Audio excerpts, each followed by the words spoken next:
hey, liberals, 2016, not a good year. Why? Right, Donald Trump won the presidency. 2017, sorry, probably going to be worse because Donald Trump will be president January 20th. Lots to discuss about his first 100 days. We'll get to all of that and some other show because we really want to talk about the pomp and circumstance of the actual presidential inauguration, what's going to be going down, who's going to be, what bands are going to be in the inauguration, all the important stuff, right?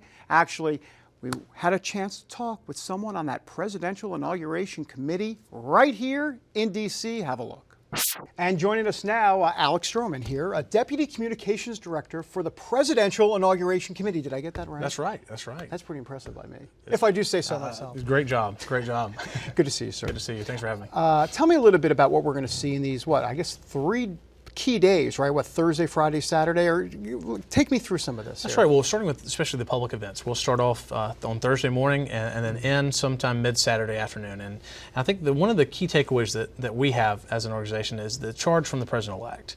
And the President-elect's charge to us has been to make this about the American people. You know, a lot of ceremonies sometimes seem like maybe a coronation or some type of celebrity and entertainer-backed inaugural. And that's not really what this celebration is about. One, you have a president who's ready to get to work from day one. That's why the American people elected him to the office, to kind of do away with some of the old ways of Washington and bring in a new era that's about getting to work for the American people. And you've already seen that happen. If you look at the carrier deal and look at the Ford announcement recently, this is a president-elect who's already getting to work. And so you're going to see reflected in his inauguration from start to finish, first, this commitment to getting to work, but also honoring some of the traditions of the past. So tell me a little bit about what we're going to see then on Thursday. Let's save inauguration day for a moment, but Thursday, what kind of lead up do we have exactly? So Thursday is when the president-elect will arrive in D.C.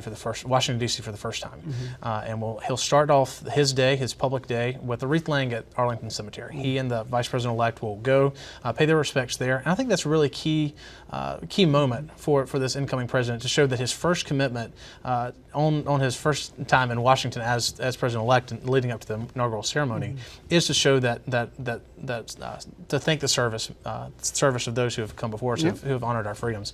From there, he'll move to we have a pre-concert, basically a Voices of the American People, a chance for the American people to really show their talents and show kind of the real people aspect of what's so important to this president. And then right after that, we'll have a welcome celebration featuring some entertainment acts, but also some of the military aspects as well, our military bands, to really just kind of kick off this inaugural week. And so that'll end the night, the public events portion on Thursday night. On Thursday. Tell me about the big day on Friday. What should we expect? Well, so the interesting thing too is this president-elect honoring the traditions of the past. And so you'll see on Thursday morning, the president and his family will start off with a private church service at St. John's Church.